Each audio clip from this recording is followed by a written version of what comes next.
Hey everyone, before we start the show, I just want to get some plugs out of the way. If you enjoy this podcast and you're into wrestling, check out the Nerds and Marks podcast or Marty and Sarah Love Wrestling. If you're not getting your fill on movie and entertainment discussion, then check out the Entertainment Buffet podcast. If you want to dive into the world of video games, I highly recommend the Darkcast by my friends over at darkstation.com. Listen to them cover important topics and interview men and women from all over the industry. Thanks for listening and enjoy the show.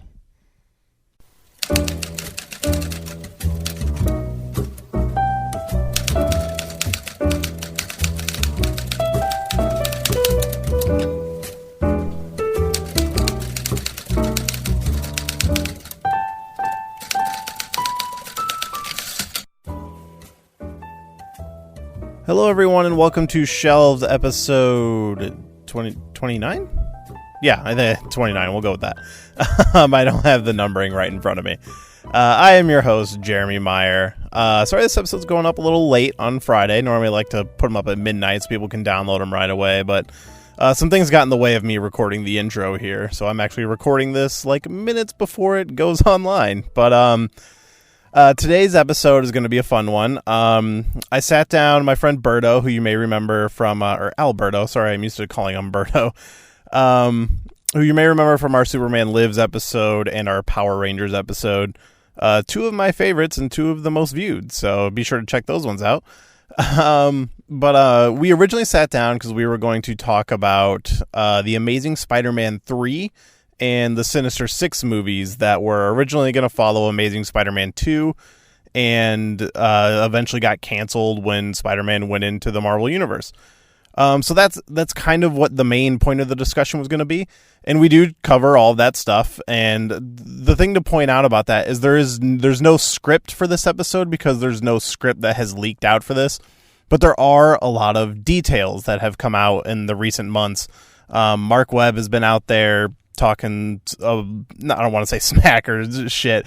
He's just, people have been asking him questions and he's been answering things. So there's been some details coming out about it. And the Sinister Six, kind of the same thing. And Dennis Leary has said some stuff in the past. So we kind of take all that and just build a discussion around the Amazing Spider-Man franchise as a whole. We also just kind of start dipping into the Marvel universe as it is now and getting into predictions of what we think is going to happen with Infinity War and beyond. So it kind of just became like a huge comic book discussion episode. So it's being billed as Amazing Spider-Man 3, but this does kind of encompass like a huge Marvel and DC discussion. It's a really fun episode, and I think you guys are going to really enjoy it. But before we get into that, on the last mini episode, which I don't know, I know most of my viewers don't always listen to the mini episodes, which is fine. I wish you would, but listen to anything and I'm grateful. But on that episode, I included a song that was from a friend of mine. And I know since a lot of people don't listen to the mini episodes, I want to actually show it here as well. So before we transition to the full episode, we're going to use that song to transition. So this is a song by a good friend of mine. He's like my best friend from high school, still friends with him. His name is Josh Gash, and this is his song. He's got a hip-hop style, so let me know if you like it. Be sure to check us out on that social media, and enjoy our discussion on Amazing Spider-Man 3 and Marvel and DC and just comics in general. Thanks, and enjoy the rest of the show. Leo.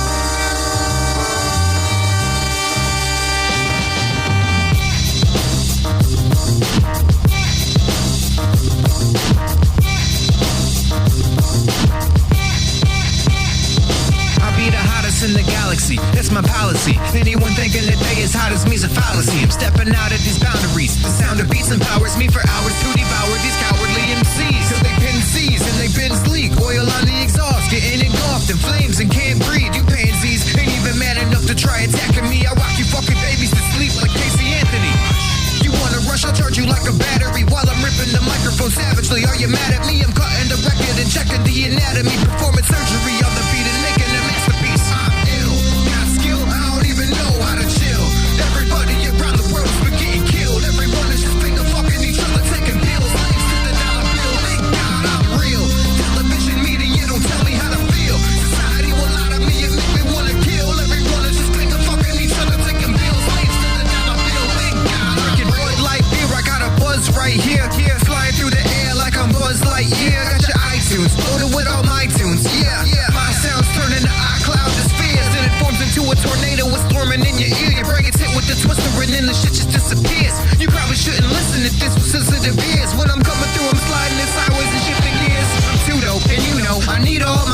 turbos and turbos for two probes. Cartoon board is too broke. Those new boards that you smoke don't hurt a chest as bad as wrecking a Trans Am, but that's you though. Your brain is all Pluto. It's fried chicken and noodle, but my mission is crucial. I'm not sitting in neutral. I gotta keep it moving, and I know how to shift, but none of it even matters because I do not exist. I'm ill, got skill. I don't even know how to chill.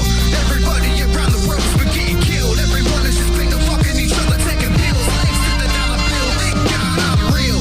Television media don't tell me how to feel. Society will lie to me and make me wanna kill. Everyone is just finger fucking each other, taking pills. Slaves to the dollar bill. Thank God I'm real. Feel is like as real as life, and now I need a mic to make you feel the hype I feel when I look deep inside. You know I keep it tight. The flow is fresh, the beat is right. I hit the gas, the beat inside. You know that I've been speeding like the speed of light. Since an old seeking life, since the beginning of time, I've been intimidating rappers with these infinite rhymes. It's like I'm committing crimes. The shit I write is so dope, I got you sniffing my lines. You ain't fucking with mine, I be fucking with mine. I'm blowing up, now come show you tough. I'll expose you bluff and your fucking lies. So analytical, overthinking everything in my fucking life. No wonder I never sleep through the night. I'm ill, got skill, I don't even know how to chill. Everybody around the world's been getting killed. Everyone is just finger fucking each other, taking pills. Slaves to the dollar bill. Thank God I'm real. Television media don't tell me how to feel. Society will lie to me and make me wanna kill. Everyone is just finger fucking each other, taking pills. Slaves to the dollar bill. Thank God I'm real.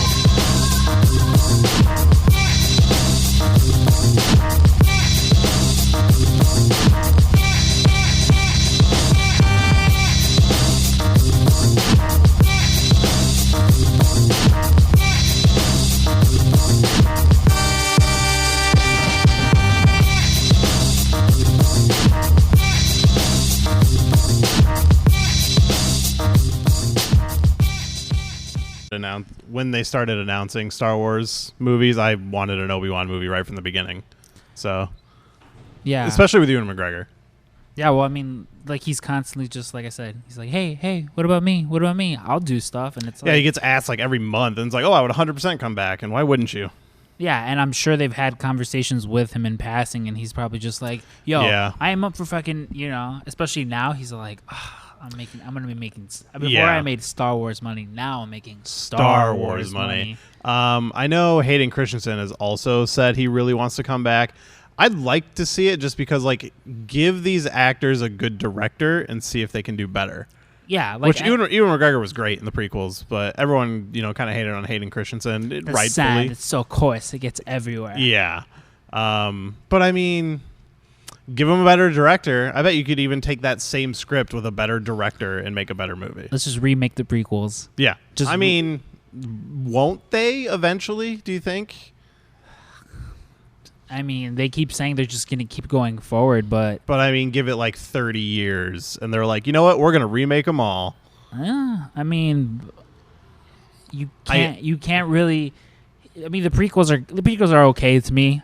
People shit on them all the time. Yeah, I'm of the sense, like, just give me more Star Wars. Like, they definitely have problems, but I enjoy each one for different reasons. Yeah, like, I mean, I like, I'm not as fond of the older ones as I am the newer ones, just because I grew up watching the newer ones and then the older ones. Yeah, and see, I fell in love with the older ones first. We've talked about. I think I mentioned the other day we were talking about Spaceballs. I always wanted to watch. Like, I was familiar with what Star Wars was and the original movies. There's no place for me to see them. Yeah, I mean, honestly, I got in because of the special editions. I had seen Star Wars before, but it was when the special editions came out on VHS. I got them for Christmas, and it was just like marathoning every day. Like, I remember I didn't even care about any of my other Christmas presents. I just put in Star Wars and watched it beginning to end, like, every day. See, for me, my earliest introduction to Star Wars was Spaceballs, and I was way too young to understand anything going on. So it was one of those things where it's like, I don't want this, but this is the closest I can get. Yeah, for me, I didn't come to Spaceballs until way later. Like, I think all of the I think it was when Return of the Jedi Special Edition came out on VHS. I rented it from the store, and I was watching it, and my stepmom and my dad, they knew I was a huge Star Wars fan, and my stepmom asked me if I had ever seen Spaceballs, and they knew I like comedy stuff, and I was like, well, no. So she's like, oh my God, and she started like going crazy telling me about it. And then she went and rented it the next night after work because she drove by like a Family Video or whatever. And she brought Spaceballs and made me watch it. And I became like a huge Mel Brooks fan after that. See, I was only ever introduced to movies via they were on TV, my parents rented them, or my cousins had them. And Star Wars just happened to not fall into either three of them. Like I specifically remember going to see Episode 1 with my dad and sister and us getting there late. And like that's just my earliest memory of Star Wars, like me being fucking pissed that my dad wanted popcorn, so we had to, get there late. But I mean, even now with like the newer ones, I'm balls deep in like. Oh yeah. I saw. I mean, I'm the person I read all the books and the comics, the games. Anything that has Star Wars on it, I will sample at some point in my life. I went and saw Episode 7 like 3 times in theater. There was literally... Yeah, I saw it twice. I literally one time went to... I paid to go see it at like, I don't know, like let's say it's like a 7 o'clock show. Yeah. And I passed by a theater that was already like halfway through, and I was like, I just want to catch the last half. So I just went in for the last half of it and then left. But by the same thing, I at another time went in, saw the first half, and then was like, I don't really care about the second half. Yeah, I mean, have you watched it since on Blu-ray? Yeah, I have it on Blu-ray. Because I haven't. I've only seen it the 2 times in theaters, and then I've seen like a couple scenes here and there on Blu-ray. I figured with you being the one Jeremy I know that loves Star Wars the most, you would have already seen it. But I bought it on Blu-ray when it came out. I somehow ended up with 2 copies, so I have 2 sitting at home, and I haven't watched either one of them. I've got like that special here's one of everything version of it. But actually, the Blu-ray, funny thing, I'm gonna wind up having to rebuy it for some reason. The Blu-ray doesn't work, the DVD doesn't work, and like I have the digital copy, but it's one of those things where I'm just like, I pull the digital copy on my iTunes all the time, and I watch like the first 10 minutes, and then I'm like, oh well, I'm gonna go do something else. The amount of times I've tried to show Episode 7 to my girlfriend. Has she never seen Star Wars? No, she doesn't. No, she's never seen it. I mean, everyone's familiar with it to an extent. We actually went to a restaurant. It's over here somewhere in fucking, I don't know. Pick Me Up Cafe is what it's called. Okay. Great vegan food if there's any vegans out there. So we go there, and the table we were sitting at had a bunch of Star Wars stickers. Yeah. From the first to from Episode 1 to Episode 6, just random characters, random stickers. And through those stickers, I essentially told her, I explained to her Episode 1 through 6, and I tried to go with Episode 7, but the only thing they had was like a sticker of BB-8. Yeah. So, it was... Yeah, I mean, my wife, Episode 7 was her first Star Wars, because she bought me a ticket for it, and we went and saw it at Navy Pier. And then she saw Rogue One, which she fell asleep in, but... Anyone who's been listening to the podcast knows recently I've been making her watch them, and we've been doing commentary tracks. And I want to I think we might try to do Jedi this weekend or next weekend, and then she'll have seen all of the original ones. But yeah, I mean, she never grew up a Star Wars fan. Her dad was a Star Trek fan, so she just didn't. She's picked up stuff over the years, but like when we went into it and I'm asking her all these questions, she had no idea of what was going on. And that's what makes it fun. I think that's how it is with most people. I mean, even with her, and we'll get into it now because it's Spider-Man, but with a lot of you would never know this was a Spider-Man podcast. Yeah, with a lot of the superhero stories, like she knows. She knows a majority of them, who they are. Yeah. She doesn't know, all too much about them and their origin, but if I tell her like, hey, let's watch Iron Man, she knows who he is. This is one of my favorite things with my wife, because she's a teacher and she doesn't care about superhero stuff at all. She loved Wonder Woman. We went and saw Wonder Woman. She's seen Avengers, Iron Man 2, and Spider-Man Homecoming. And she didn't really care for any of them. Wonder Woman's the only one. She was like, it was great. And she likes Robert Downey Jr. as Iron Man. But that's about as far as it goes. She doesn't know any of these characters, but she works with a bunch of little kids who are obsessed with superheroes. Of course. Yeah. So she's always asking me questions about superheroes, and I always find that like really fun. Because for one, I'm like, I don't know what kids are into, what superheroes they like. So she's like, they're talking about this like purple guy and stuff like that. And I'm like trying to guess which one she's talking about, which I one of them, she was trying to describe Wolverine, and it was just so off that I don't know like what she was talking about. She ended up sending me a picture of it when she got to work the next day. And then she's like, I don't know who Green Lantern is. Who cares about Green Lantern? I'm like, See, some people. My new favorite superhero, for those of you who watch Rick and Morty, and I know you'll see this episode. Yeah, that's the next one I have to watch. Is Million Ants, whose superpower is that he's made of 1 million ants. That's his only power? Yep. Hey, his power is that he's made up of 1 million ants. God. But I mean, I might watch that tonight. With my girlfriend, I made her watch the airport scene of Civil War just because. I do want to see what my wife would think about that scene. It's just awesome. Yeah, I mean, I showed her that. We went to go see Wonder Woman. She liked that. We saw Guardians 2. She liked that. I had Guardians on one day and she was sleeping, but she caught like bits and pieces of it. And it was right when it came out on Blu-ray. Like I bought it that day, came home and started watching it, and she was just like tired, so she was taking a nap. We were in the same room. And she picked up like I Am Groot and the Rocket Raccoon. And that's kind of the only thing. Yeah, I mean, she loved Baby Groot. Everyone loved Baby Groot. Yeah, of course. You're a monster if you He's didn't. too adorable. Yeah. And then we recently went to go see Homecoming. She liked that.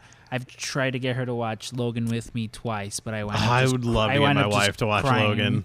And then we just stopped watching. So a funny thing, after we left Homecoming, she was like, why is there a new Spider-Man? I thought Andrew Garfield was Spider-Man. And we had to explain this to her because leading into this discussion, we were in a hotel room one night. We were it was like holiday family stuff. So we were in a hotel room and I brought a bunch of movies and we were looking for something to watch. And I had Amazing Spider-Man 2. And I'm like, you know Spider-Man. Everybody knows Spider-Man. Yeah. So we threw it in, and I like that movie. It's not the best, but Spider-Man's my all-time favorite superhero, so I'm always like, give me more Spider-Man, and I'm fine. So she watched it, and she really liked it, like in particular like Electro and stuff like that. So she was like super confused when we saw Homecoming, and I had to like explain to her like, oh, no, he's part of the Marvel universe now, and that was like a whole chore. See, with me, when it comes to Spider-Man, I love the first two. The third one. The two Tobey Maguire ones. The two Tobey Maguire ones, yes. The two Tobey Maguire ones. The third one. That's just my. And again, I understand all the hate. Yeah. I still get enjoyment out of that movie. I want to like it so bad. I've tried to rewatch it so many times. It's a little rough. My defense of that movie always comes to this: is yes, it has some bad moments, but it still has all of the things that made the first two Spider-Man movies great. It's got awesome action scenes. It's got some of those great Peter Parker moments. It's still funny. Like, it just has all this kind of extra bullshit, and they kind of ruin Venom. But I actually like Topher Grace, and I thought it was kind of funny that a lot of people confuse him and Tobey Maguire all the time, and so they just put him in the same movie as like Nemesis. See, I have my problem with the third Tobey Maguire is my problem that I had with the second Amazing Spider-Man, which the first one with Andrew Garfield I liked. It was good. Yeah, I was a really big fan of Mark Webb, the director of it. Yeah, I definitely want to talk about him once we get more into those movies. To me, it was always confusing because he'd done 500 Days of Summer, which I love. Yeah, is that what he did? Yeah. I had never seen 500 Days of Summer. I've heard you talk about it, and when it came out, I heard a lot of people talking about it. Yeah, so the only work of his I know is Amazing Spider-Man. So yeah, you see, and it's weird just because the man is like a director's director. He is. And a lot of actors who have worked with him speak very highly of him, saying that he's one of those directors that's really good with actors and really collaborative and stuff like that. Yeah, I mean, from my knowledge, the only movies he's done are 500 Days of Summer and Amazing Spider-Man. He might have done more. I think he did a couple smaller things, like maybe one or two, but not a lot.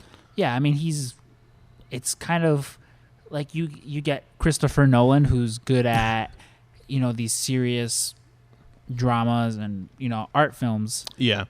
And you give him Dark Knight, and he does the Dark Knight trilogy. Yeah. So, I mean, understandably, you'd do the same with Mark Webb. That's a big thing with those movies. They are much darker. And it really shows because like both of those movies open with very serious, dramatic moments with his parents. Yeah, and again, I think I got a little off track. So my problem with the third one was just so overstuffed with like they wanted to do too much in too short of time. Yeah, and same thing with Amazing Spider-Man 2. I just felt that I get it. I understood what they were going for, but it is definitely just... The way I always described that movie was they were because at the time there was all these reports coming out of they want to build a universe. They wanted, because Marvel was exploding at this time, and they wanted to do their own universe with Spider-Man and all the characters that they owned. And you look at Sony now, and they're trying to do it again. Yeah, which I remember at that time there was, I think it was both Kevin Feige and Amy Pascal, both Marvel heads of Marvel and Sony respectively. Yeah, them talking openly about we're just gonna put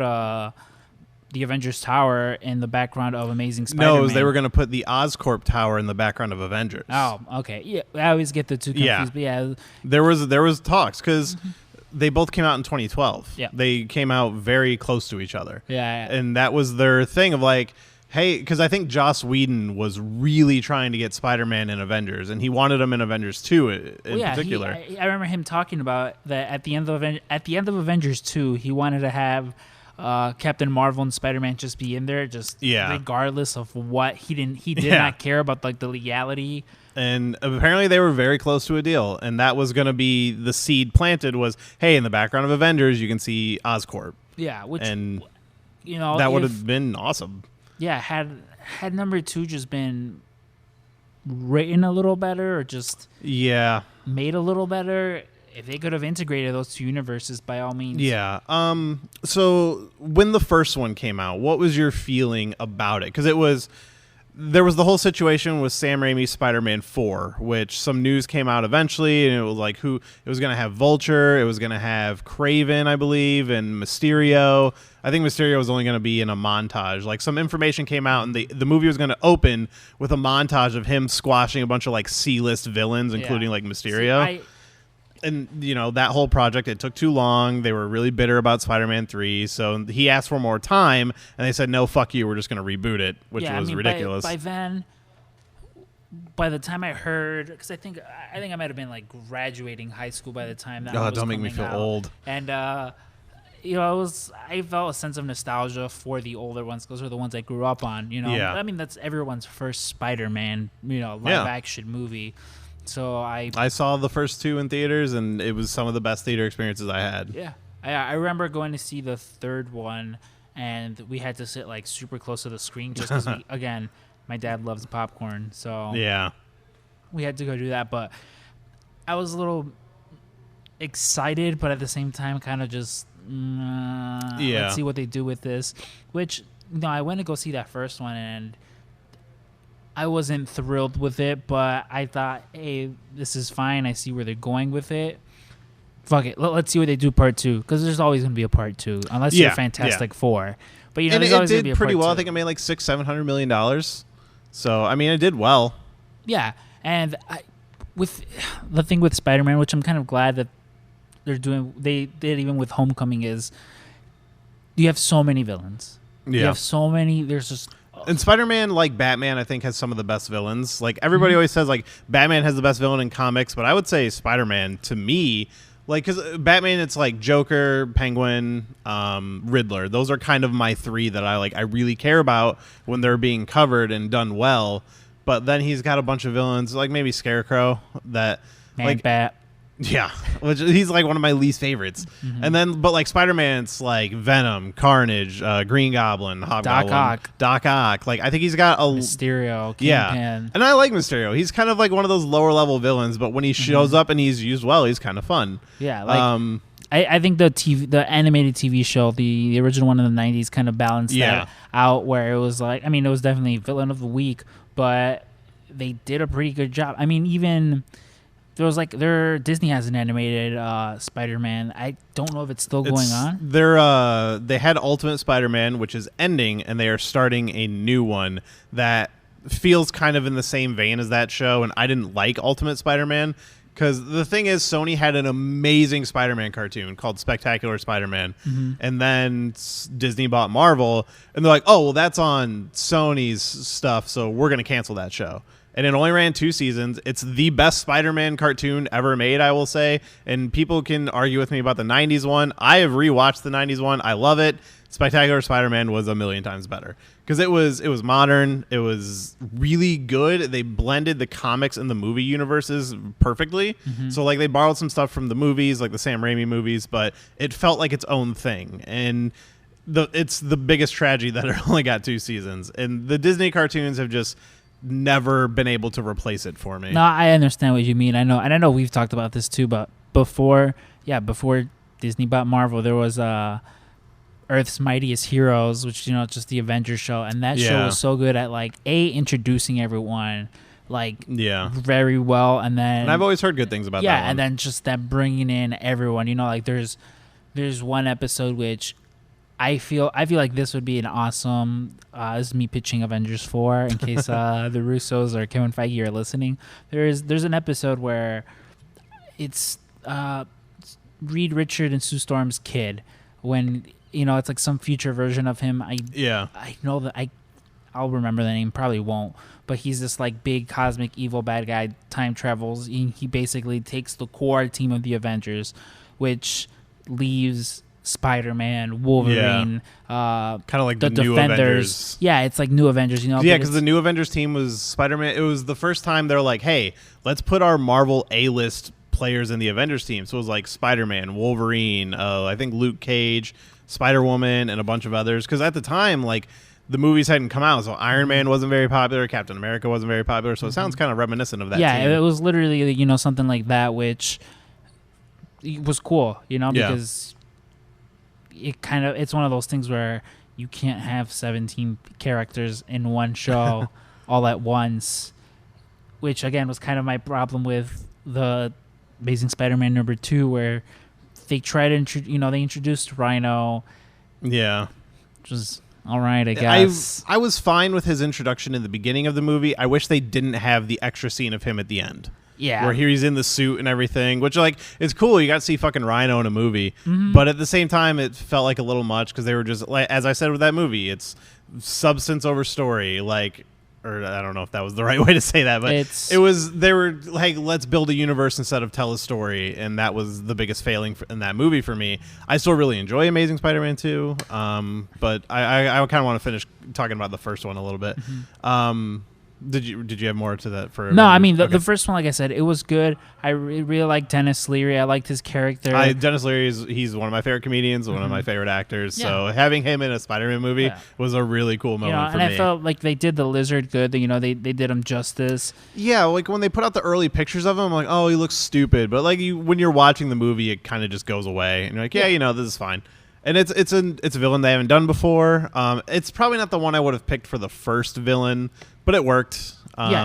It's someone who he can learn his powers fighting with, because it's not, you don't want to put him in there with, Mysterio. Yeah, the one thing I didn't care for about the Lizard is they didn't really nail that relationship of him and Peter in the comics, where in this he's kind of like an evil scientist, but in the comics they were friends and he was like his teacher and stuff like that. So in the comics too, it was more of like a Dr. Jekyll, Mr. Hyde. And in the movie he doesn't seem to mind being evil as much. Yeah. What I'll say about the first one is, when it was coming out, I was definitely one of those people like, no, Spider-Man, I don't want them to do it again, blah, blah, blah. Not my Spider-Man. Yeah. # not my Spider-Man. But I eventually saw it, and I was like, you know what? It's not amazing. It doesn't match the title, but I enjoyed it. I give both of those movies like a 4 out of 5 to me, because they're both enjoyable. They both have flaws, but I like Andrew Garfield as Spider-Man. In the first one, not as much. I liked him. I always said I liked Tobey Maguire as Spider-Man, but I liked Tobey Maguire as Peter Parker, but I liked Andrew Garfield as Spider-Man. But I think in the second Amazing Spider-Man, Andrew Garfield was nailing it. Like, both parts, I thought it was great. And I think that was mostly just the writing in the first one of like, oh, Peter Parker was just kind of too cool. Yeah. Where they got him doing skateboard tricks and stuff. I'll excuse him being as pretty as he is if you make him nerdy. But yeah, as soon as he's like, I'm cool guy Peter, I'm like, yeah. And then the second one, they took that stuff out, but they just made him like stutter a lot. I don't know if you noticed that in the movie. He's just like, yeah. And like that was him being nerdy. I like Emma Stone as Gwen Stacy. Yeah. Quite a bit, actually. And again, with both of them. In the first one, I was like, they're fine. And the second one, I thought they were both on top of their game. So the first one, it had some good action scenes. I liked a lot of the actors. And the movie looks incredible. That's what we were saying about Mark Webb. Yeah. I love the way he makes those movies look, especially the second one. Because, for one, you got Electro, who's just a cool-looking villain. And I really like the way he looks in that movie, when he becomes Electric Man and not when he's kind of like nerdy Max Dillon. Because that was a little weird. I like the casting of Jamie Foxx as Electro as well. Because it was kind of out of the norm for him at the time. Like, whoa, Jamie Foxx, Oscar winner, is going to play the just villain. Come off Django at that point. Yeah, it was. No, Django was actually in 2012, wasn't it? So I think that was the first one. Maybe. Was it 20? Because when did the second one come out? 2014. Yeah, I think the first one did come out 2012. Yeah. So when was Django? 2014 or 2012? 2012, I believe. Really? Yeah. I mean, either way, he's like an Oscar winner, and he's playing the villain in a comic book movie. Which, I mean, now we now get it's the norm. Yeah. Yeah. But at the time, it was now pretty I'm just crazy. For Christoph Waltz to fucking be a villain. Yes. That would be. I don't know who would he be? MODOK? I don't care who he is, Yeah, he's one of those guys you could just throw in. Have him be, I know I've seen, and we're veering off track, but I know I saw Matt Mikkelsen wants to play Doctor Doom, which I'm just that would actually be really great. I'm like, he was in Doctor Strange. Oh fuck yeah! I liked him in Doctor Strange too. He was another kind of throwaway villain, but he was very good in it, so I enjoyed him. Christoph Waltz for Reed Richards. Let's do it. I could see that. Yeah. That would be a very interesting way to take it. But he has to keep the German accent. Yeah. The German accent from... why not? Yeah, from Django. Yeah, he has to talk exactly like Schultz. That was his name, I believe. Yeah. So what I always said about Amazing Spider-Man 2 is it had some of my favorite action scenes in any comic book movie because I really love the battle in Times Square. And I love the kind of use of the spider sense and stuff where he's saving the people so they're not touching the rail and it's all in slow motion and shit. Mm-hmm. I love him catching the police car when it fucking is flipping towards the cop or whatever. And just the colors at night, in particular in those movies, he just makes those movies look incredible. It's like one of those things I want to just fucking wet my pants every time I watch them. The scene in Times Square, that one just particularly sticks out to me because you're saying there's so much color, there's so much going on. Yeah, just the lights and the police sirens and stuff. That's a real good backdrop for it. I kind of, with the approach that he took with making everything look, I will say I was disappointed with the costumes as far as the Joker goes. Or the Joker. The Green Goblin? Goblin, yeah. Like, I don't understand. I like Spider-Man's costumes in both movies, though. Like, I like his one, how it's like, in the first movie, it looks pretty different. And in the second movie, he's got, like, the classic Ultimate Spider-Man costume. Mm-hmm. So I like that it's like, in the first movie, it's kind of like a prototype. And in the second one, you're like, you get the costume. And I thought they both looked really cool. Yeah, no, his was fine. I don't understand why they can't seem to make Green Goblin look like... I'll say this was better than him looking like a Power Ranger villain with Willem Dafoe. Yeah. Like, Willem Dafoe is the better actor, but I really like that. I think it's Dan DeHaan, I think his name is. I really like him because I love Chronicle, and I thought he was amazing in that movie. He's good, and, like, I don't know. I'm sure you've seen the test footage of what they wanted Willem Dafoe's, what they wanted him to look like as the original Green Goblin, and that looked fucking terrifying. Yeah. Which, like, throw some green paint on the boy's face. And like I liked. So here's one thing I really like about the Amazing Spider-Man movies is the way everything is tied to Oscorp and how Oscorp is kind of the running thread of all of his villains come from there, and it's all some sort of twisted science that creates them, which is in tone with the comics and a lot of his villains. And I love it just being like this secret organization, and I wish they played more into that in the second one, because even they did an Amazing Spider-Man video game, and that was a big plot of the game, is like what's going on at Oscorp and stuff, and I wish they played more into that for the movies. Yeah, I know the one Spider-Man animated series, whichever one Drake Bell is in. Oh god, what was that? I think that was Ultimate Spider-Man. Yeah, that one. That's basically the plot for the whole show is Oscorp is running all, they're doing all this shady shit, and that's how he gets his powers. That's how the villain. Yeah, and that's kind of in tone with Ultimate Spider-Man because he gets them from Oscorp, and all of his first villains come from Oscorp. I know they place a big importance on Doc Ock in the show, where he's kind of, the person. Oh, I made this serum. Whoops. Now it made the chameleon. Yeah, and I like that stuff. In Ultimate Spider-Man, he gets bit by a spider that was developed by Oscorp, so they know who he is. And then Osborn and Octavius are both in an explosion that creates both of them, which their version of the Green Goblin is very different. But he's like a Hulk monster. Yeah, I'm not a fan of that. Having read the series, I came to really like. But at first, it's like, this is a really weird version.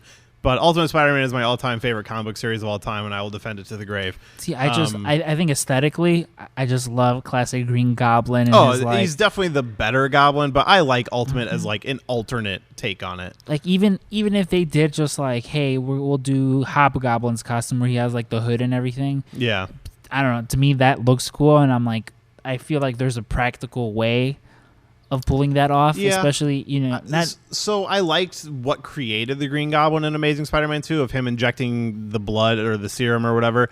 And because the whole thing of like, it has to be coded to Peter's blood because that's how his father made it or whatever as like a safety precaution, creates the Goblin. And I like there's like a little bit of a mutation there. Mm-hmm. It's better than putting a mask on him, but like it still could have been handled better.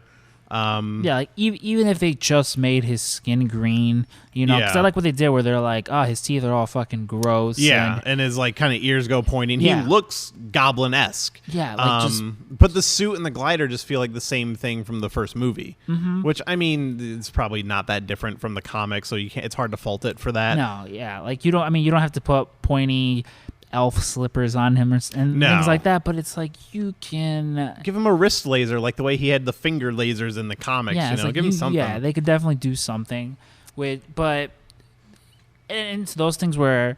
So now I guess we can get into the third one, or even more so, Sinister Six.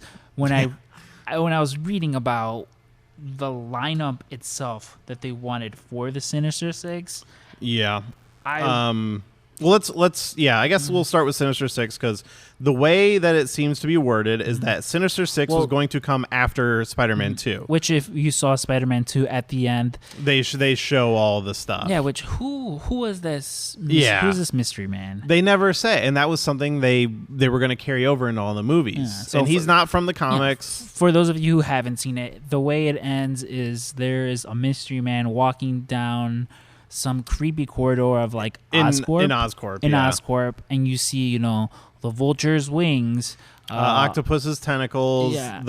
Was it the Rhino suit? No, it wasn't the Rhino. I think it was a scorpion. No. Yeah, I think the scorpion was one of them. Because Scorpia is listed as one of the characters. Yeah, you see a bunch of shit. They're just teasing you, and that's all fine and stuff, but it would have been talk about trying to cram so many people into one thing. Yeah, and it was already kind of a bloated, long movie at that point, and like Electro didn't get his due in Amazing Spider-Man 2. He has an amazing action scene. I fucking love their end battle of him swinging around the Transformers and Electro fucking teleporting around and zapping that shit. Like, that was awesome. Yeah, that's one of those things where it was cool that he got to do that, but he was essentially the main villain of this. Yeah, movie. So, and he didn't really get. He doesn't get a lot of screen time because he's off the screen for like a huge chunk of the movie from the Times Square fight until like the third act. Yeah, which once I read the rest of the cast for the movie, I was like, "There's no way they could." No, there's no way in 2014, 2015. Yeah, it would have been like 20. Oh no, because I think the second one came out. It would have been like 2016. Yeah, I think is when it was. I don't think Sony. I don't think probably even Marvel at that point would have been able to pull it off. I don't think so. Yet, just because I have the list in front of me and I know. Yeah, I'm looking at it as well. It was they had Doc Ock, the gentleman, who's the guy that's the one that's in the both movies. That I guess he was basically going to be the one that brings them together. Yeah. So which at one point I thought Madam Web, but. They have Electro, Rhino, Lizard, Mysterio, Shocker, Vulture, Kraven, Which is way more than 6 people, isn't it? 1, 2, 3, 4, 5, 6, 7, 8, 9. Green Goblin, Venom, and Carnage. Yeah, Venom and Carnage were going to be the villain, and Sandman was going to be the comic relief. Yeah, which is like, what the and Doc Ock was going to be the leader. Basically, this was Suicide Squad. Yeah. Is what it was. Which Drew Goddard left Sony. He left Sony. Was he the one who wrote? No, yeah, he wrote Sinister Six, left Sony because they weren't making it, and then went to DC and made Suicide Squad. So he eventually got to make a Sinister Six movie. Yeah, and if that was any indication of what the Sinister Six movie was going to be, thank God it didn't happen. Yeah, because when I read that, to me, the way I saw it was, all right, they are trying to give you everyone at once and essentially gauge who they should move forward with, because the plot to that movie was going to be they all team up against a big bad and then Spider-Man joins in to help them. Yeah, Spider-Man was going to have a cameo. And my favorite part is the casting of some of these people, because they said Tom Hardy, Danny McBride, Jonah Hill, Chris O'Dowd, and Michael Pena, Joel Edgerton, Jason Clarke, Charlton Copley, and a number of others were wanted for Sandman. And now Tom Hardy has been cast as Venom, which this says they wanted Channing Tatum as Venom. I know. I also saw they wanted Ryan Gosling. Yeah, for an unspecified role. They wanted Matthew McConaughey, Sean Penn, Woody Harrelson. These were the ideas for Dr. Octopus. Was Sean Penn, Tom Hardy, Denzel Washington, George Clooney, and Daniel Craig. What the fuck? Like, who again, if they tried to make that now, they could maybe pull in half of those names. Yeah, actually it says all those people were discussed, rejected for roles, with Penn directly mentioned as Dr. Octopus candidate and Woody Harrelson too. So Sean Penn and Woody Harrelson were talked to for Dr. Octopus. Everybody else was for unspecified. Okay, which to me, it's like, that's really ambitious. It sounds to me like you're trying to make Ocean's 11. Yeah. They also talked to Elizabeth Olsen, who went on to be Scarlet Witch for an unspecified role. I know they had cast the one chick as Mary Jane. Shailene Woodley. She was actually in the second movie, and then they cut her out. And I guess there's still a hint of her in the trailer. Mm-hmm. If you watch a trailer for Amazing Spider-Man 2, there's like a scene where a taxi falls down in front of a girl, like outside the window of a store. Apparently, that was Shailene Woodley, and that's the only kind of remaining footage of her. And that scene wasn't even in the movie, I don't believe. Well, they introduced Black Cat in the movie too. They introduced Felicity. Felicia Hardy. Yeah, Felicia Hardy. And I think she was also supposed to show up in this Sinister Six movie. Yeah, they kind of, from my understanding, they tease like one of those, in Iron Man where Rhodey sees Iron Man, so he's like next time. From what I remember, he shows up and he's Don Cheadle. Yeah, and it was something like that with her. From what I remember, I don't know. Yeah, she was the assistant to Harry. Yeah, and she was just kind of there, and she was played by Felicity Jones. Yeah. And you look at this stuff and you look at where Sony is now, where they've announced Tom Hardy in a Venom movie and they've announced Black Cat and Silver Sable. Which I am 100% against either of this. Like, Sony, I get it. It's hard to blame them because they want their own universe. And I have this theory, I know we've talked about this, is that they have the Spider-Man deal for up until the Avengers and then 2 more Spider-Man movies. And my theory is that they will try to take him back afterwards and put him in their own universe. Mm-hmm. Which, I don't know. Maybe they'll extend the deal beyond that. Maybe they won't. Because the trend seems to be every individual character gets 3 movies, and then they show up in the Avengers movies. So there's Spider-Man's 3 movies right there. But see, I remember when they announced Donald Glover was going to be in Spider-Man Homecoming, my initial thought was, all right, well, this is how they get. This is them getting their cake and eating it too, because they'll have Miles Morales, so they can fuck off and do what they want with that Spider-Man.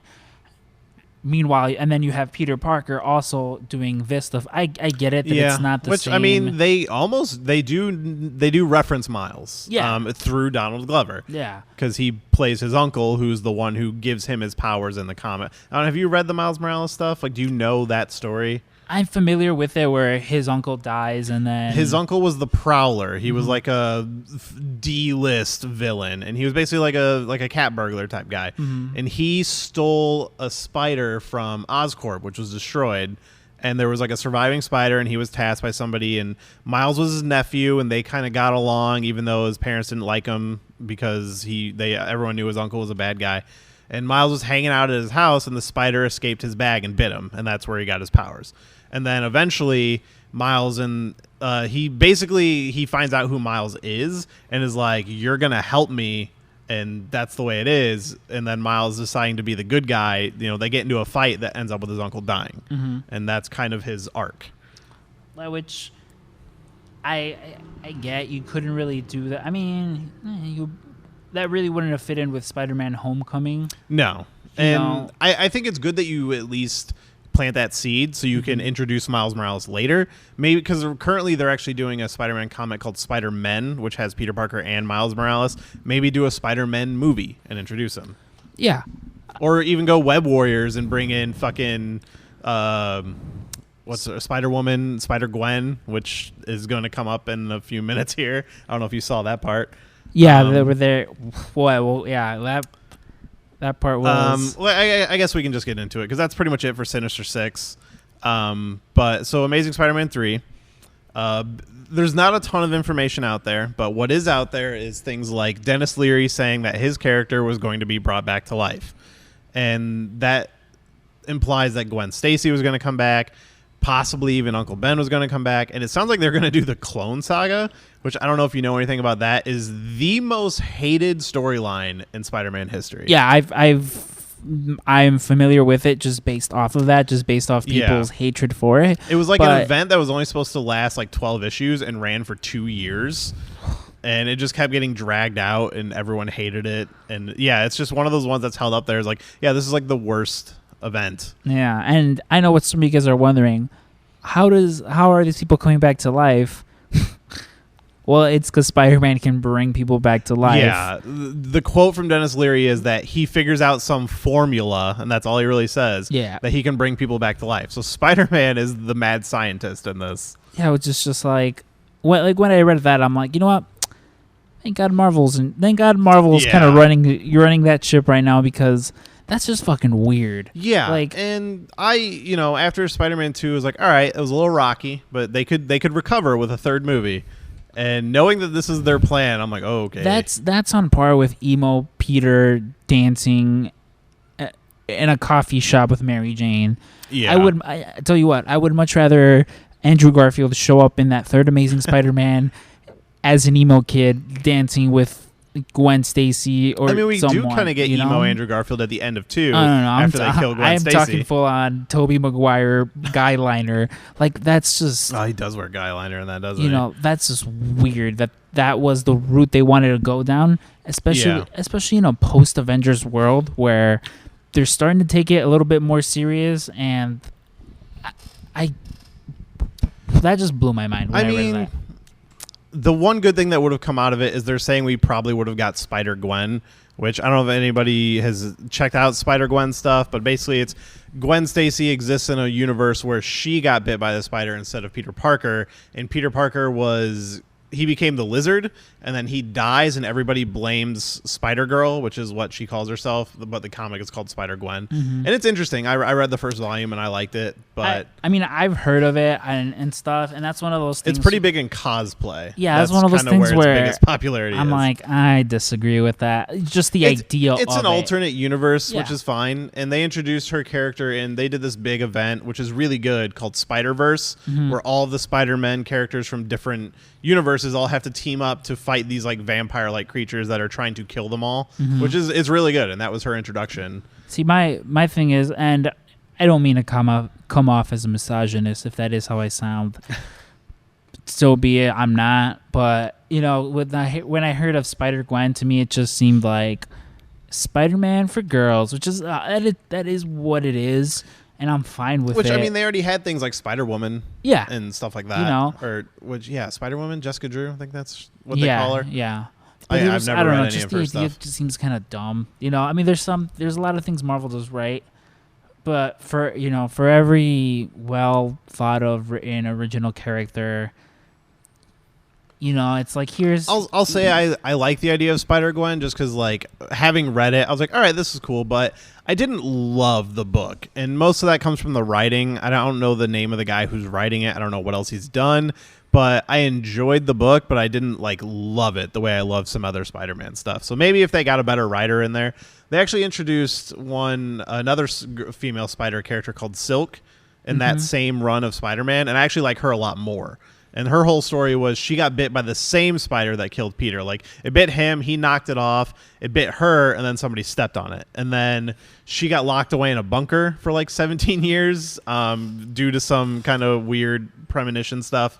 And she, gets introduced in the story. And she got her own run, which seems to have been canceled, which is really unfortunate because I really liked it. But I think she's out of the female spider characters, she is my favorite. And I know, she is actually in Homecoming as well, but not by name.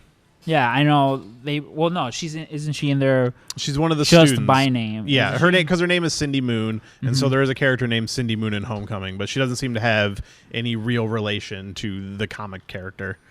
Yeah, which is unfortunate because I know they also don't they have Eddie Brock in Homecoming. I don't recall there being an Eddie Brock. I didn't see one on the cast list. No. Yeah, I mean it's even. I guess speaking. I don't have much else to say of Spider-Man 3. I mean, as far as Spider-Man 3, there was like stuff like, Jameson was probably going to be in it, J. Jonah Jameson. The main villain was going to be Vulture, which is something that carried over into Homecoming, and something I have a few nitpicks with Homecoming that I feel like we're going to get into here real soon. Mark Webb did say he wanted to see Venom in the movie, which is like, come on, man, you already have so much shit.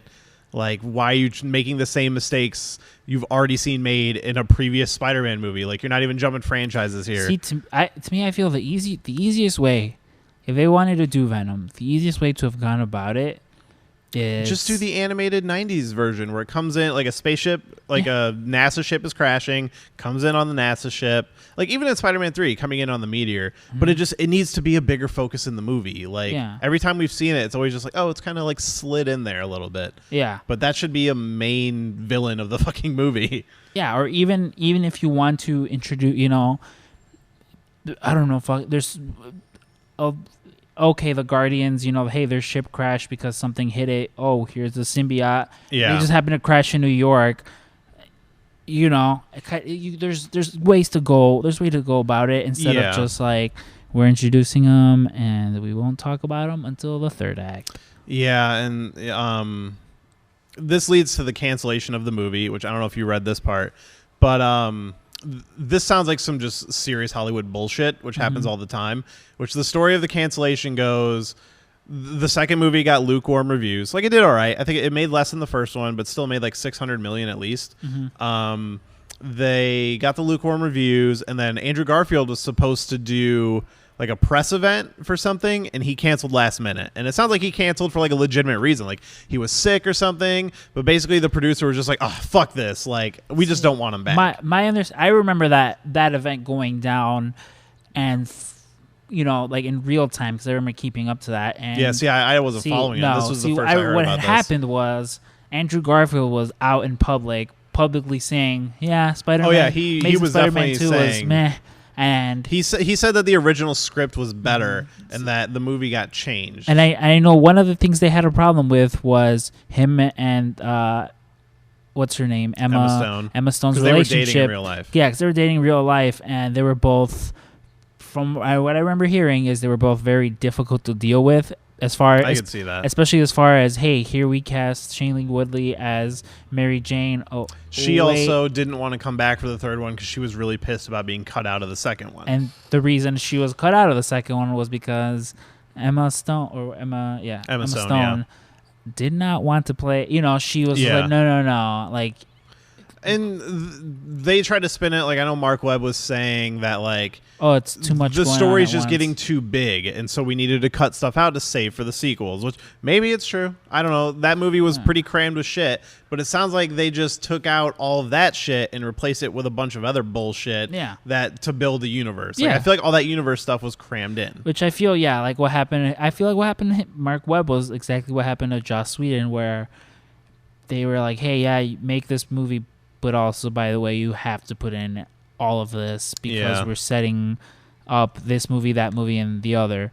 But no, I remember Andrew Garfield missing that press. It was like a press conference in Japan, and he missed it because Emma Stone had something going on, and he wanted to be with her with that. Okay, that does sound familiar, actually. So, which at that point, that's when they were just like, yeah, fuck you. We're doing our own stuff. Yeah, which led us to Tom Holland and Spider-Man: Homecoming.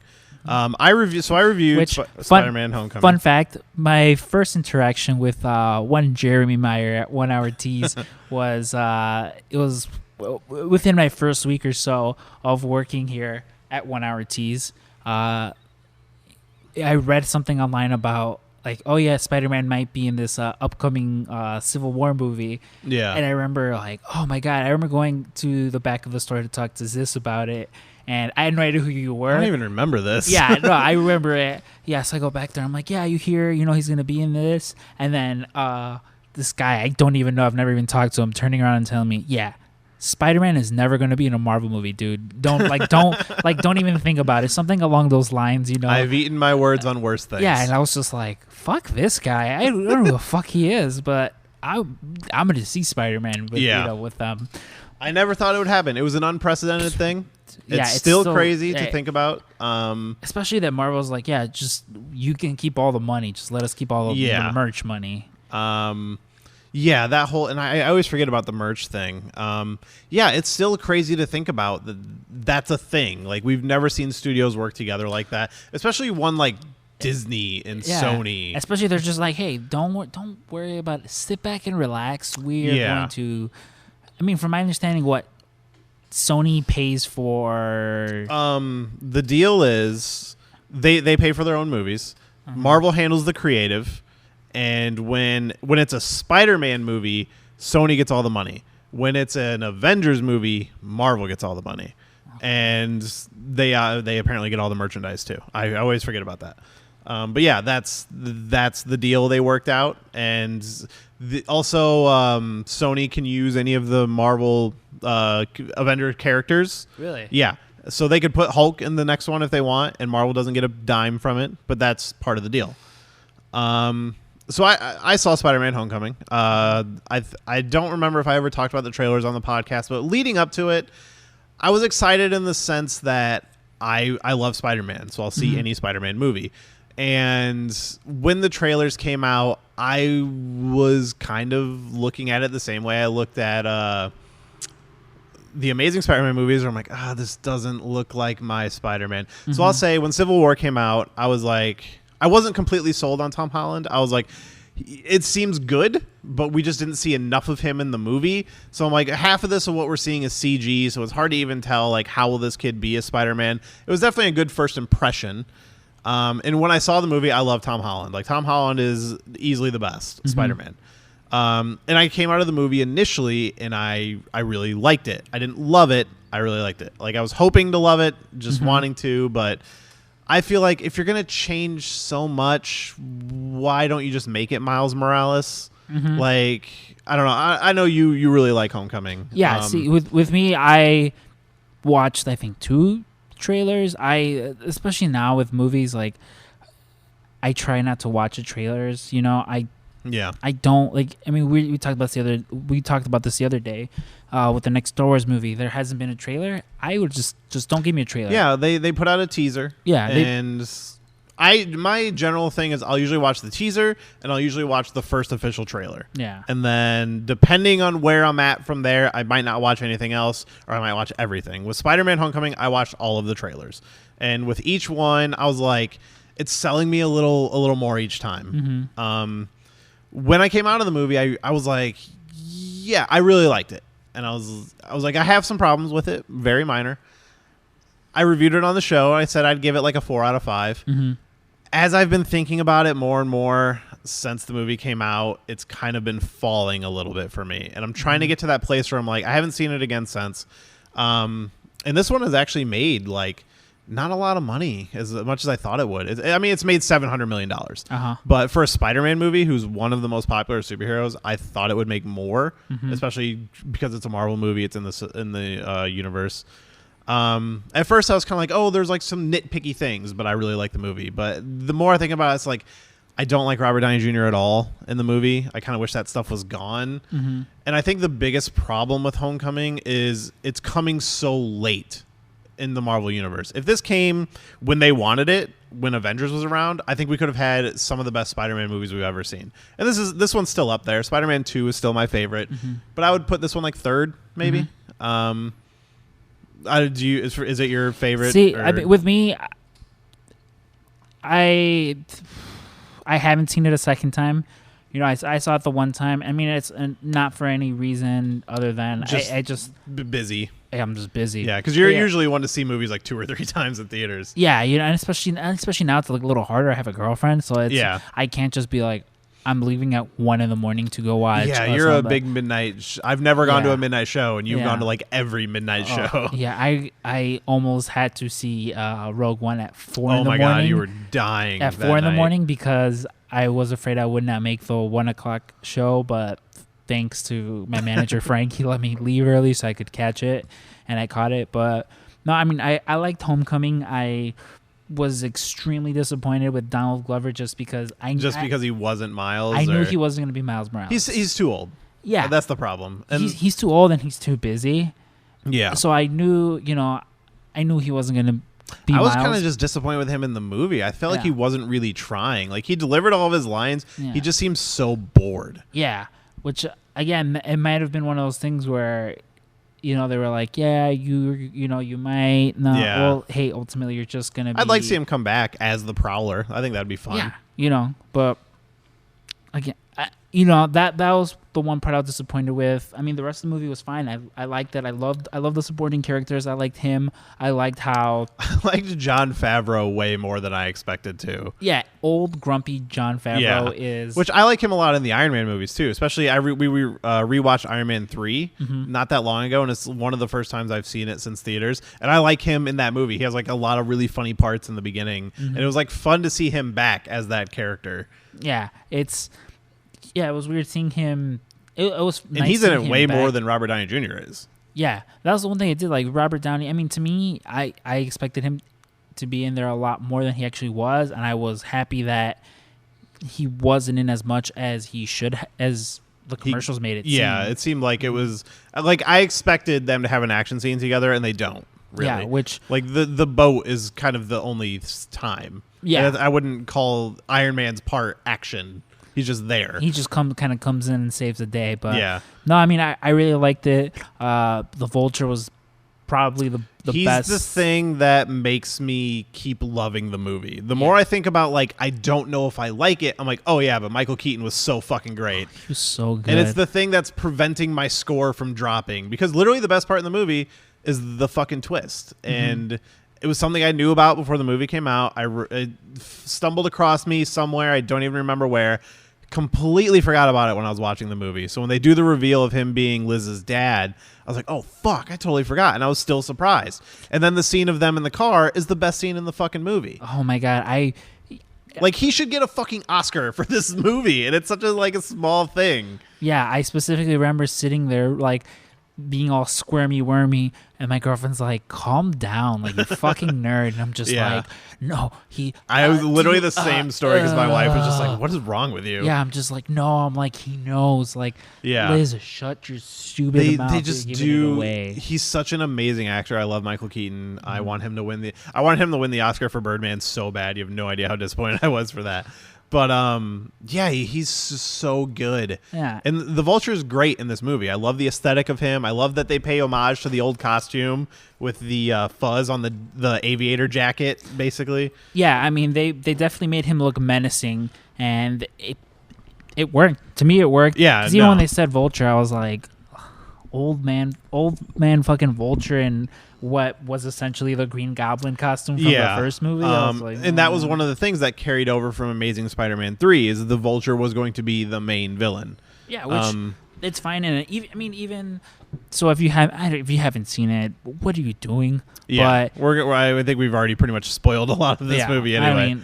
I mean, I'll drop a warning at the beginning of the episode. Yeah. But they kind of make it seem like he will be the one to bring the Sinister Six. I know they kind of 100% is how I feel, because we do get Scorpion is obviously going to be the villain in the next movie, because we get the guy who becomes Scorpion, and in case you didn't know, he has a big fat scorpion tattoo on his neck.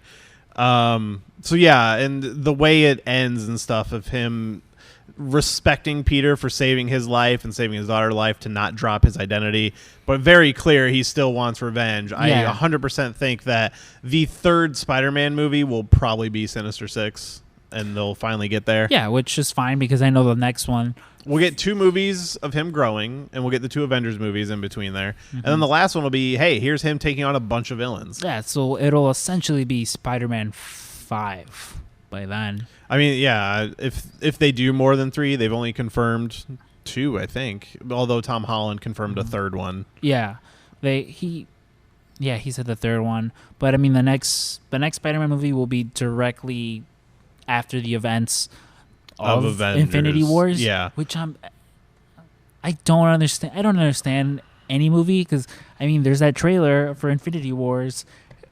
Yeah, the leaked Thanos trailer is like destroying the Earth. Yeah, I really want to see a clear view of that trailer just to see exactly what's going on. But it's my biggest problem with Homecoming, because for one, I hate how the suit has so much tech.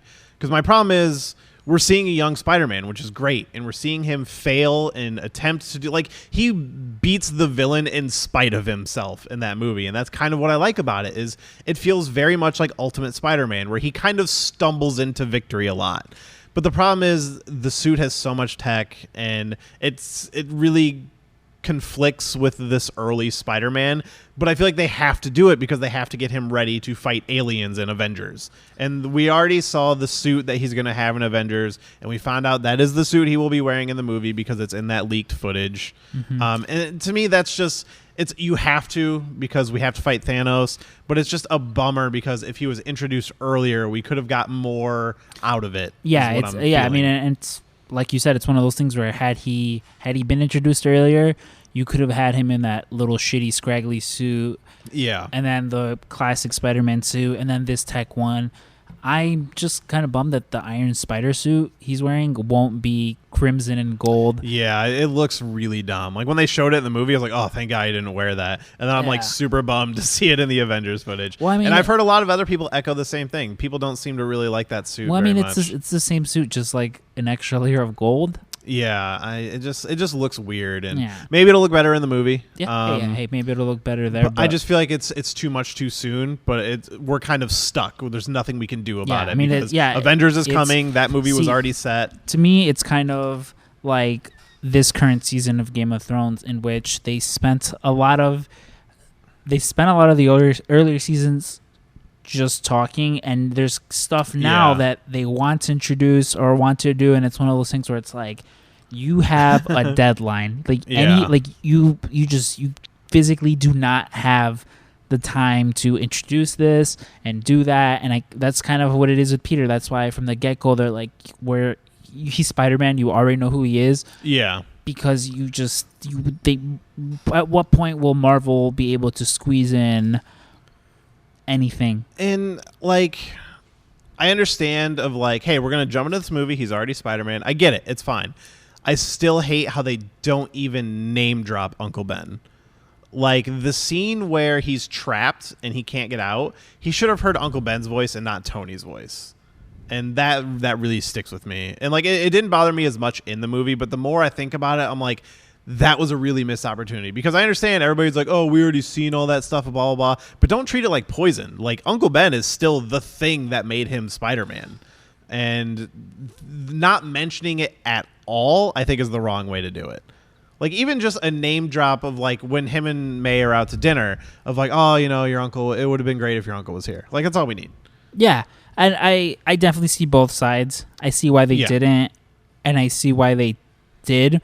You know, especially because in this movie, it's Tony who's the father figure, and it just doesn't fit for me of who the character of Spider-Man is. One of the things, and I forgot what podcast, one of Kevin Smith's podcasts, might have been Fat Man on Batman, where they brought up the idea of someone needs to die. Yes, 100%. You know, so it's like, if it's not Cap, it's going to be Tony. And if Tony dies, someone needs to take up the mantle of... Yeah, he said of Spider-Man becoming the new Iron Man. But I don't like that idea because then that kind of takes out Spider-Man. Well, then that's why they would have teased Miles, where it's like, again, it's like you guys just don't have the time. It's like... Yeah, he's too young. You're not giving us enough time for that kind of character development because he was forced in. I mean... Civil War is the fucking 12th movie in the franchise, and all of a sudden we're forcing in a character. That leads me to believe that the time span between 3 and 4, something's gonna happen, and it won't be just like we don't know what's going on because that's the thing. Ant-Man is the next first movie after Avengers, I think. Yes. And it takes place after Avengers. It's not a weird timeline thing. They've already said. So that means this Avengers movie has an ending. It's not going to end with fucking Thanos just standing over them and then to be continued. It can't possibly do that because we have all these other movies. I think there's 2 or 3 movies in between. Yeah, it's which I think one is Captain Marvel, which takes place in the 90s. Captain Marvel, Spider-Man 2 maybe? Spider-Man 2 is after Avengers 4. That's the first one after Avengers 4. They did say that. Okay. But it's at least Captain Marvel and Ant-Man, and then probably Avengers 4 after that. Yeah, it's a very confusing storyline. Yeah, so I mean, they originally built these as part 1 and part 2, but now I don't know how they're gonna break those up. But back mostly with Spider-Man: Homecoming, it's I just feel like that movie was 3 scripts that were kind of stitched together, and I feel like that's why we have multiple set pieces the way they are, the Washington Monument set piece, the boat set piece, and the plane set piece all kind of feel like they're from 3 different scripts and they put them into one movie. And the plane one really bothers me because we get the scene on the Washington Monument where first of all, we never see him swing through the city, through skyscrapers. He's pretty low to the ground throughout this whole movie. Yeah. And then when he's on the Washington Monument, they show he's kind of scared of heights. And then at the end of the movie, he's fucking rodeo riding a plane. Well, no, they do have a scene where he looks down and he's just like, oh, yeah, fuck, on the monument, fuck. He's like, oh god. No, same thing on the plane. Does it? Do they? There's a scene where he kind of just looks down and he's like. But even the fact that he's still going, I understand it's hey, you're just gonna do it because you have to, but it seems a little excessive. If you're gonna emphasize it to that point of, hey, he's scared of heights on top of the Washington Monument, we don't see him swing around the Empire State Building or anything, but then all of a sudden he's gonna fucking rodeo ride this plane around. That was one of those things. I was it's just a little too big, Yeah, I definitely understand that, but. It's a great action scene and everything, and like I said, I like the way it ends with he doesn't exactly beat the Vulture, but he beats the Vulture. I like that aspect of it. Yeah, he kind of lets the Vulture. Yeah, it's himself. I'm trying to help you, and you're not letting me help you, but I save your life before your own equipment kills you, type situation. Yeah, which was fine because I really liked the way that wrapped up. It would have been a shame to just let Michael Keaton as a Batman or as a Batman villain, as a Spider-Man villain, just be a one-off. Yeah, I'm so glad they kept one of their best villains alive. Yeah, because for the most part, it's really just him and Loki. Do you think they changed that? Do you think they saw how good it was going and we got to keep this guy around? Or do you think the plan the whole time was to seed the Sinister Six? I feel like their whole plan, Sony just desperately wants a Sinister Six. They've got the whole Sinister Six show. They've wanted the movie forever. It looks like they're trying to build that now. So I'm pretty sure Sinister Six was at the inception of all this. They said, hey, you have to keep him alive. And they carried over Vulture being the villain. Yeah. So it's easily believable. Yeah, and they were probably just all right, whatever, let them have their fucking stupid. But when they saw how good of a job Michael Keaton did, they were just like, oh, he's so good. Yes, have we mentioned the Sinister Six? We'd like to sign you on for 4 movies. Yeah, which, hey, the guy's not getting any younger, so keep him around. Yeah. He still looks great, though. He's in, he doesn't seem old. You watch him in that movie, and he's so fucking looked good. The same age for the past 15, 20 years. You watch him in Spider-Man, you watch him in, the other guys, and you're like, yeah, that's the same guy. Yeah. His hair's just a little grayer. Yeah. And he's not singing TLC songs in this one. Yeah. Oh, God, I love that.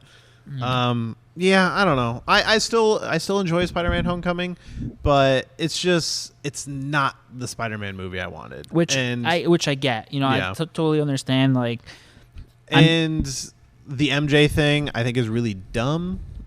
Because for one, it's not even Mary Jane. It's this girl Michelle, and it's just like I feel like you're trying too hard to make it different. And it's like I said, if you're gonna change it so much, why are you not just doing Miles Morales instead? Not only that, but like, if you want her to be MJ, just make her fucking MJ. Just make her MJ. She can be whatever race you want. I don't give a shit. But just make her Mary Jane. And then so a lot of people, I guess, were echoing that sentiment, and they're like, "Oh no, we didn't say that Mary Jane's not in this universe. Mary Jane could definitely show up in a sequel." Did you see that? Yeah. And I'm like, okay, come on. Like, now you're gonna backtrack it. Yeah, like, they're definitely backtracking on it, which I get it, because I was in the theater. You know, like, everyone was reacting to everything going on when that came on. She doesn't even do anything in the movie. It's like, why should I care about this character? Yeah, like, she's just there, and she has like some jokes and some quips and some funny moments, but she's so top billed in this movie, and I'm just like, why? Yeah, I knew she was MJ. Yeah, everybody fucking did. And then the reveal was just grown. Yeah, I was like, oh, okay. And then making Flash like an Indian kid who's part of like the science team, but he's still a bully.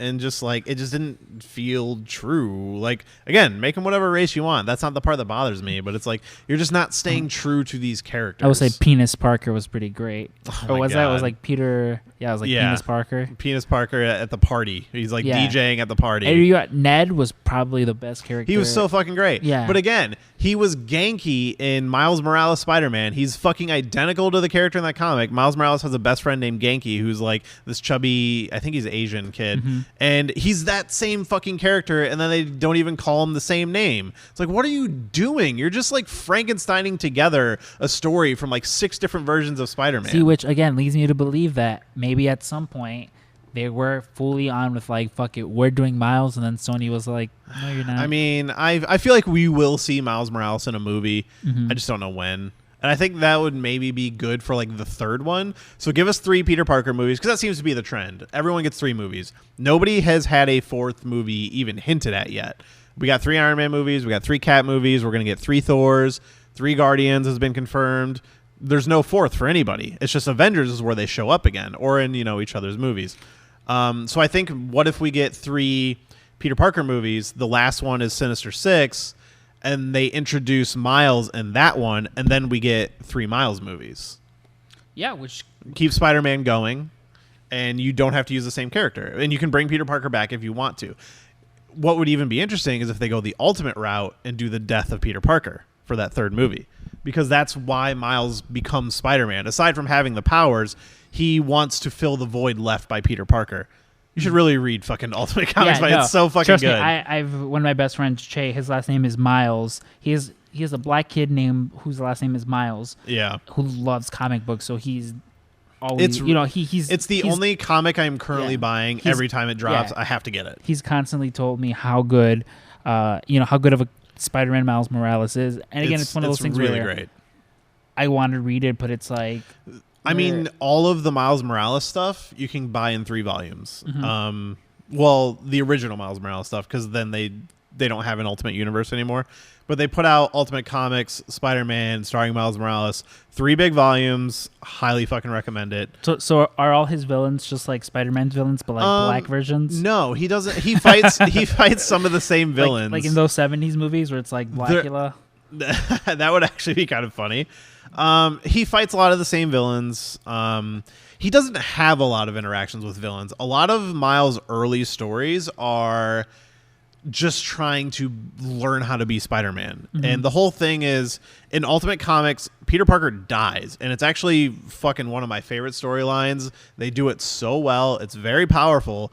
And there's actually a book in between the Peter Parker stuff and the Miles stuff, which is like the aftermath of Peter Parker's death. And it's a lot of great moments of like, everybody now knows who he is. They have like a citywide funeral, and it's really fucking great.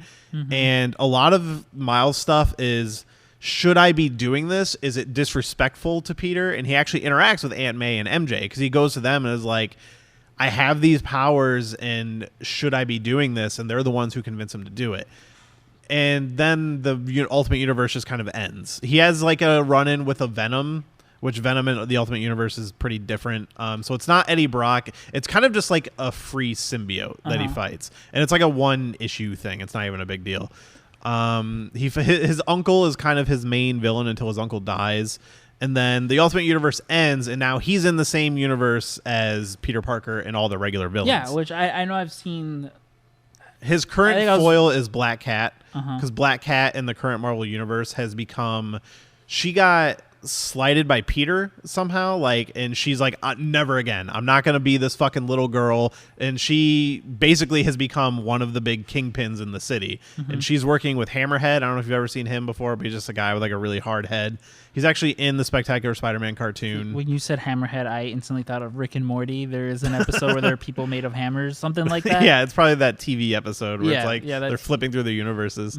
But they're kind of like teamed together, and they're running the underground basically, and that's kind of been the only big villain that he's been interacting with, because he's actually forming his own little team, like one of the really old X-Men characters who's got the dumbest fucking name named Gold Balls, which his powers, he just creates gold balls and shoots them out of his body, and it sounds ridiculous every time they talk about it, but nobody cracks jokes about it, and it's driving me insane.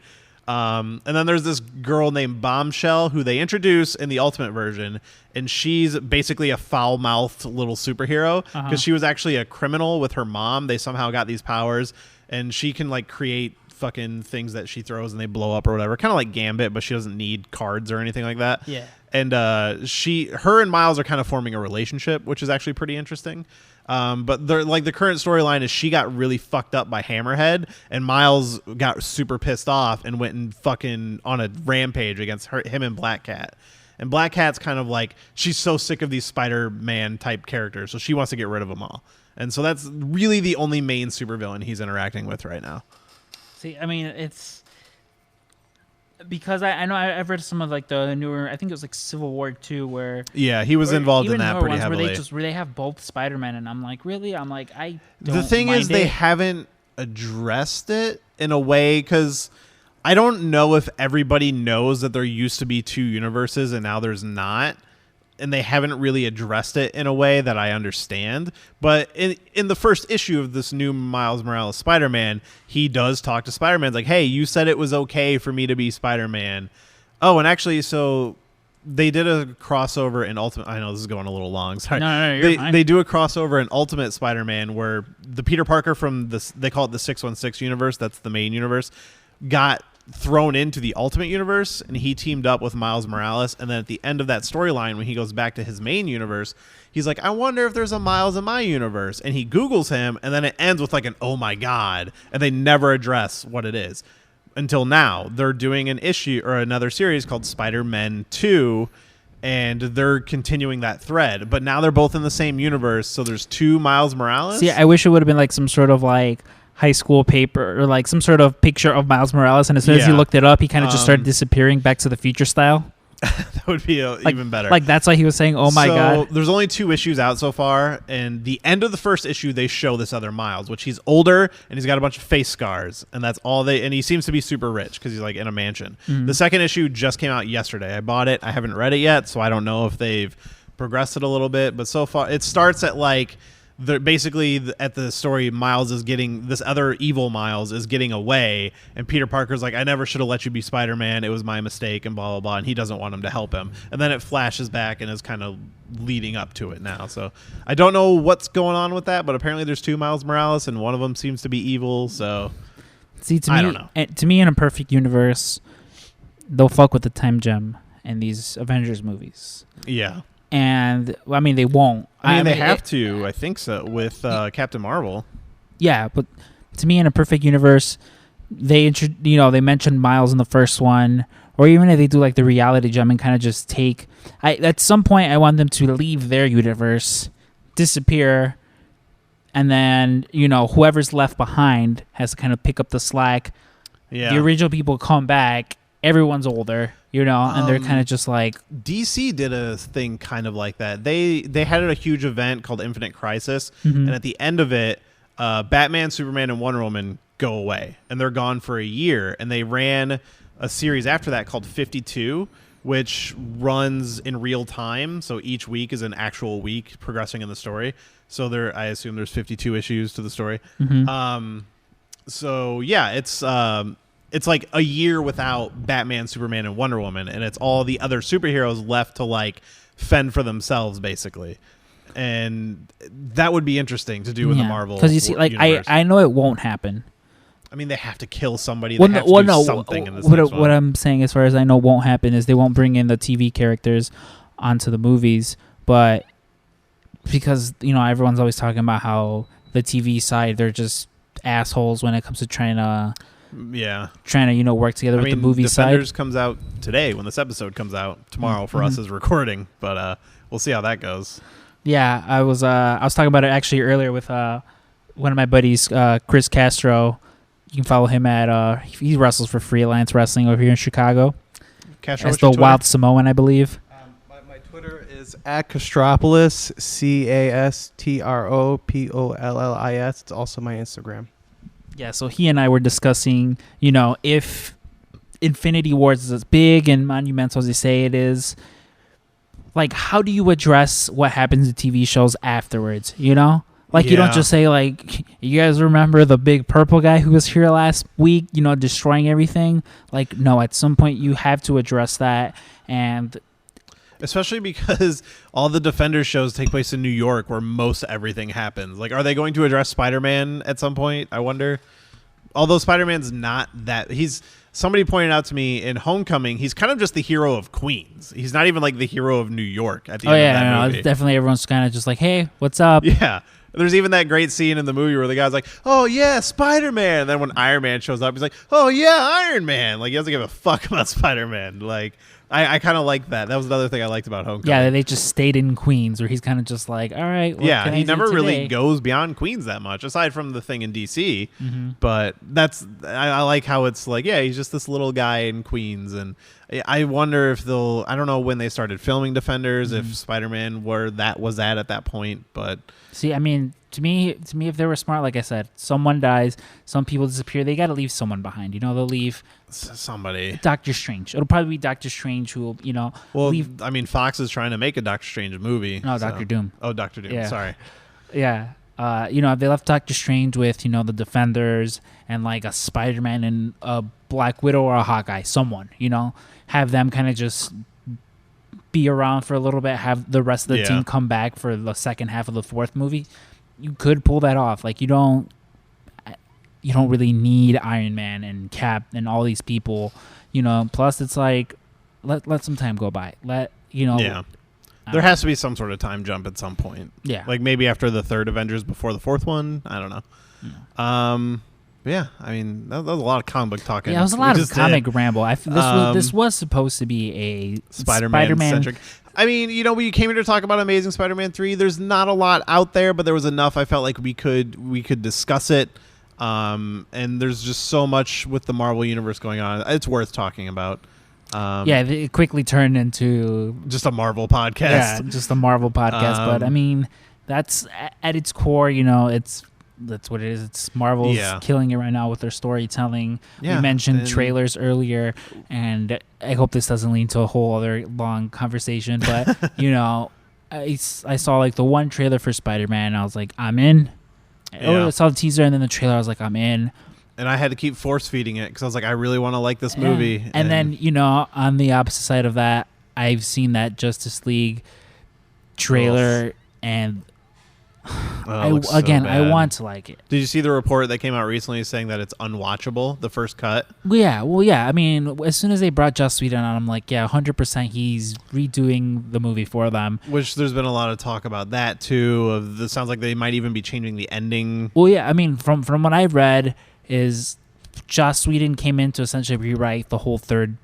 Yeah. Which again, this movie comes out in November. 2-3 months. Like, come on. It's going to be a disaster. Yeah. I mean, Aquaman's well into filming. They're in a bad place. Yeah, they're in a bad place. We still don't know if Ben Affleck is for sure coming back. Casey his brother Affleck was recently Casey Affleck just said no. He's but no. then I read somewhere that said he was joking, but I don't know. I feel like Ben Warner Affleck Brothers, at Comic-Con was kind of vague. Like, he made a comment about it, but it wasn't a fucking solid, I'm coming back. in a perfect world, Ben Affleck drops out of Batman, goes on I don't want it yet. I want a solo Batman movie with Ben Affleck. Then he can do whatever he wants. If he wants to leave, that's fine. Dude, I want to see what a solo Batman movie looks like with... I want that too, just in this current incarnation of that DC universe. Yeah. Ugh. Make it after Flash, because Flash is Flashpoint. So I view Flashpoint like this. Is they're going to see what works in Justice League, they're going to see what doesn't, they're going to rush Flashpoint, and they're going to reset the universe just like the New 52. Oh yeah, even though they're like, no, that's not what we're doing. Shut up. Yeah. So I think you have Batman in that movie, and then like even at the end, like do a cameo, like because in the Flashpoint, Barry goes to see because Batman is a big part of Flashpoint with the Flash. So I think that would be cool. I just want to see Ben Affleck in a standalone Batman movie just to see what it would be like, because I thought he was a good Batman. Yeah. It was the only good thing about Batman v Superman and Wonder Woman. But I mean, should he not go forward with it?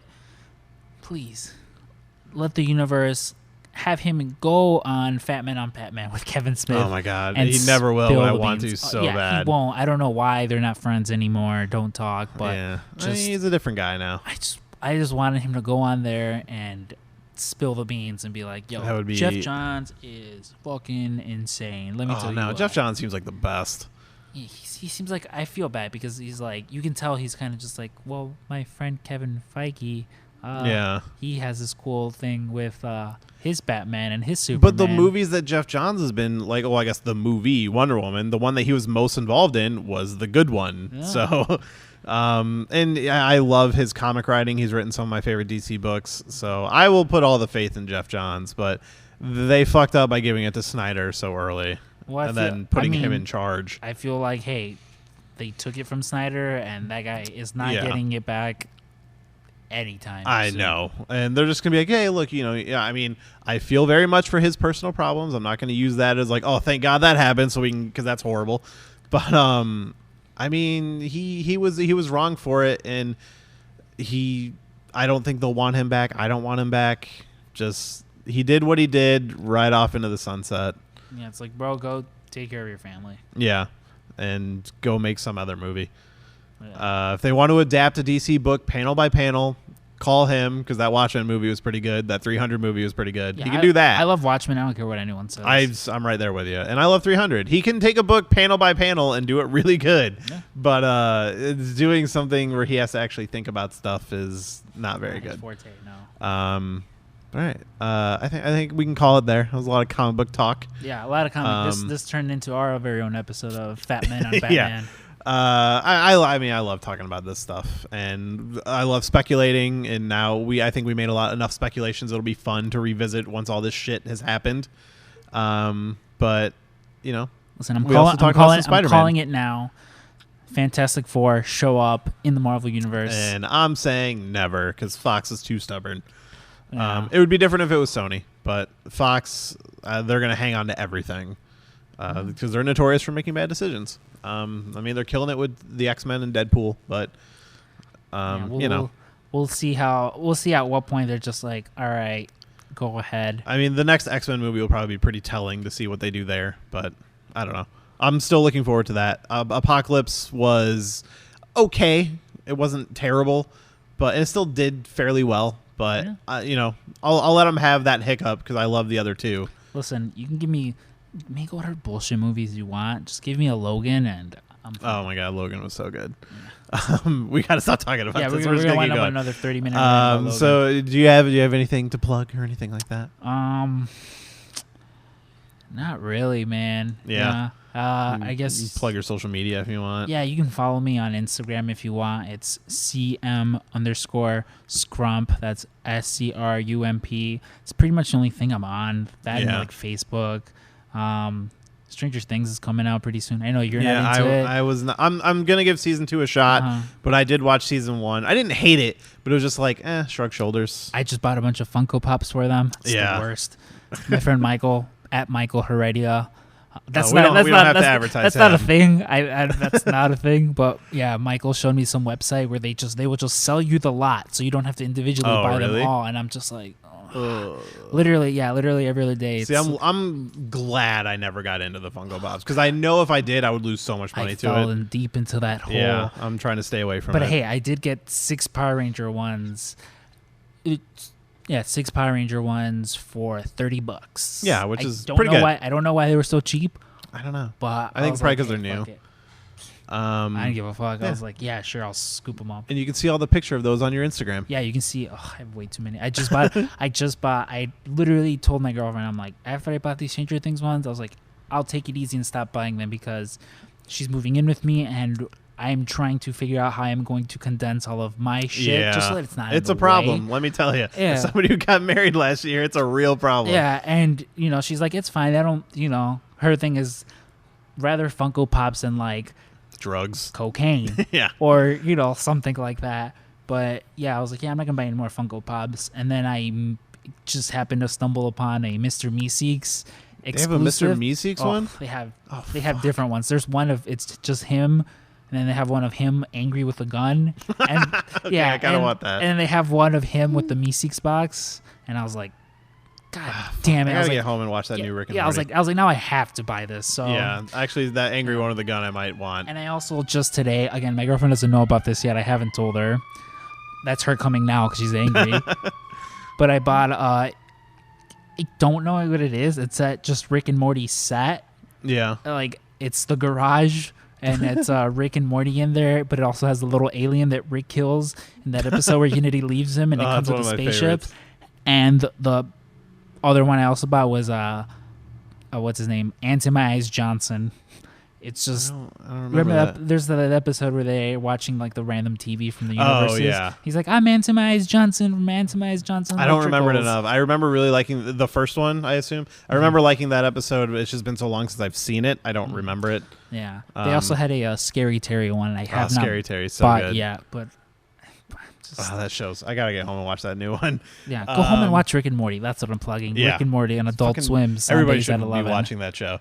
Yeah. Yeah, so I'll plug our social media, which is at Shelved Podcast at Twitter and Instagram. And you can email us at Shelved Film Podcast. I always have to get them straight because somebody apparently has the Shelved Podcast email. So that's weird. But yeah, so that's our social media. Berto, thanks for sitting here and talking comics with me, comic movies, and Spider-Man. My pleasure. All right. And thank everybody for listening.